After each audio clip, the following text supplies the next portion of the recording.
प्यारे बच्चों नमस्कार, मैं अंकित दुबे आपका स्वागत करता हूं अपने YouTube channel Smart Study by Ankit पर। आज हम आपके समक्ष लाए हैं कांग्रेस के महत्वपूर्ण अधिवेशन। यहां से एक क्वेश्चन आपके पैट एग्जाम में आना निश्चित है, 110% लिख के ले लीजिए। तो बात करते हैं कांग्रेस के प्रमुख अधिवेशनों के बारे में। आप लोग चैनल को सब्सक्राइब करके जुड़ जाएं। पहला अधिवेशन की बात करें तो पहला अधिवेशन कब होता है? पहले अधिवेशन की बात करें तो ये 1885 में होता है। ठीक है, इस अधिवेशन की खास बात कहा है कि ये अधिवेशन कहाँ होता है? आप बोलेंगे ये अधिवेशन बंबई में होता है। कहाँ होता है? बंबई में होता है। इस अधिवेशन में क्या होता है कि हमारे जो पहले अध्यक्ष बनते हैं व्योमेश चंद्र बनर्जी, ये इसमें भाग लेते हैं। ये अध्यक्ष हैं, इसके पहले अधिवेशन के अध्यक्ष व्योमेश चंद्र बनर्जी। एक चीज और, 72 प्रतिनिधियों ने इसमें भाग लिया था। किसने भाग लिया था? 72 प्रतिनिधियों ने भाग लिया था। और क्या रखना है इसमें कि ये जो पहला अधिवेशन हुआ था ये गोकुलदास तेजपुर महाविद्यालय हुआ था। एक विद्यालय का नाम पूछा जाए या ना पूछा जाए, इतना आप लोग याद रखेंगे। अब चलते हैं दूसरे अधिवेशन के बारे में, यानी कि दूसरा अधिवेशन।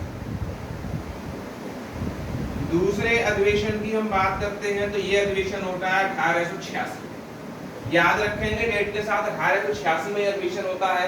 ये कहां पर होता है? तो आप बोलेंगे सर दूसरा अधिवेशन जो है वो कोलकाता में होता है। कहां पर होता है? कोलकाता में होता है। इसमें क्या है? इसमें कौन अध्यक्ष बनाए जाते हैं? तो याद रखना अध्यक्ष इसमें बनते हैं दादाभाई नौरोजी। कौन? दादाभाई नौरोजी।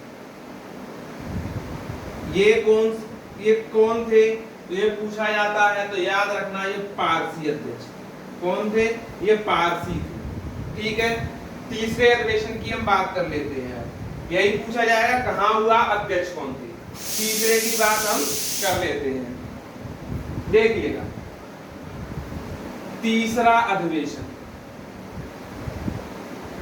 अधिवेशन को हम शॉर्ट में ऐसे लिखते हैं। तीसरा अधिवेशन जो होता है वो होता है 1887। कहां पर होता है?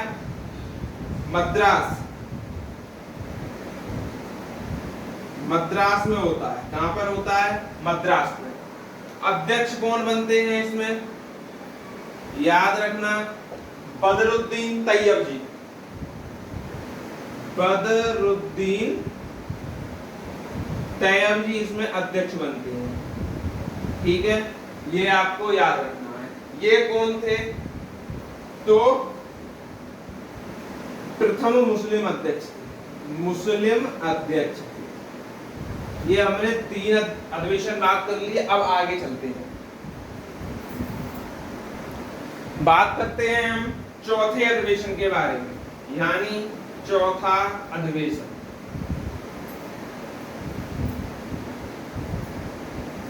चौथा अधिवेशन होता है 1888 में। ठीक, कहां पर होता है? इलाहाबाद में। चौथा अधिवेशन हो रहा है इलाहाबाद में। इसमें अध्यक्ष कौन बनते हैं? तो जॉर्ज यूले। अध्यक्ष की बात करते हैं तो कौन बनते हैं? तो आप बोलेंगे जॉर्ज यूले। ये कौन थे? तो पहले अंग्रेज अध्यक्ष। ये पहले अंग्रेज अध्यक्ष। बस इतना आपको याद रखना है। चौथा अधिवेशन हो गया। अब बात करते हैं पांचवा अधिवेशन।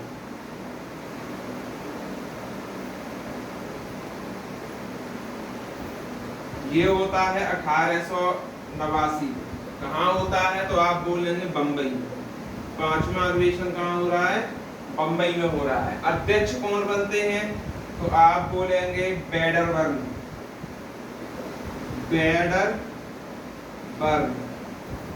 ठीक, और इसमें याद रखना है दूसरे अंग्रेज थे।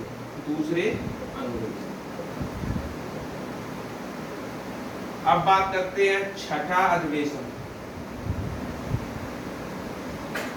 जो होता है 1990 में।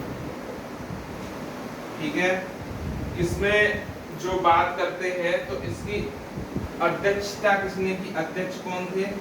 तो आप बोलेंगे फिरोज शाह मेहता। फिरोज शाह मेहता। इसमें क्या होता है?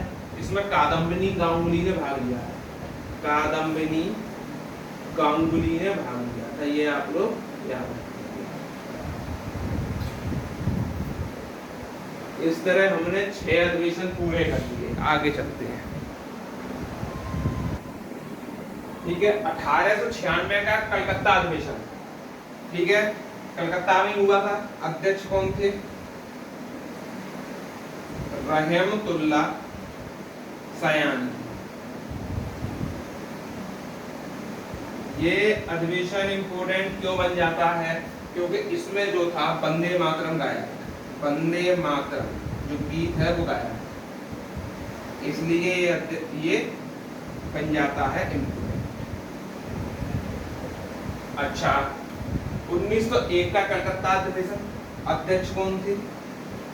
इसके अध्यक्ष थे दिनसा बाचा। कौन? दिनसा बाचा, चाचा नहीं बाचा। ठीक।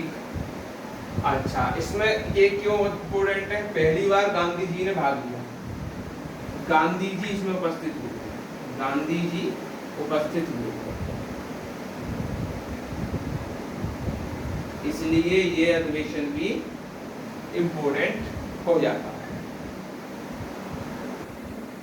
अब चलते हैं 1904 का बंबई अधिवेशन, जिसमें जिन्ना ने पहली बार भाग लिया, मोहम्मद अली जिन्ना। इसलिए जो होता है ये इम्पोर्टेंट हो जाता है। अध्यक्ष कौन थे? तो हेनरी कॉटन, जो कि अंग्रेज थे। कौन थे? अंग्रेज। ये भी आप याद रखेंगे। फिर चलते हैं 1905 का बनारस अधिवेशन। ठीक है, इसमें क्या हुआ? बंगाल विभाजन के बाद स्वदेशी आंदोलन की मांग की गई। अध्यक्ष कौन थे? गोपाल कृष्ण गोखले। अब ये उग्रवादी थे कि उदारवादी थे? तो आप बोलेंगे जो उदारवादी थे। उदारवादी, ये भी पूछा जाता है। 1906 का कलकत्ता अधिवेशन, स्वराज की मांग की गई थी और अध्यक्ष थे दादा भाई नौरोजी। ठीक, इतना रखते हैं आज के लिए और कल आपका ये पूरे अधिवेशन कंप्लीट हो जाएंगे। ठीक, वीडियो अच्छी लगी हो तो और लोगों तक पहुंचाएं, जिससे कि सभी लोगों तक ये पूरे अधिवेशन की क्लास बिल्कुल फ्री पहुंचे। धन्यवाद।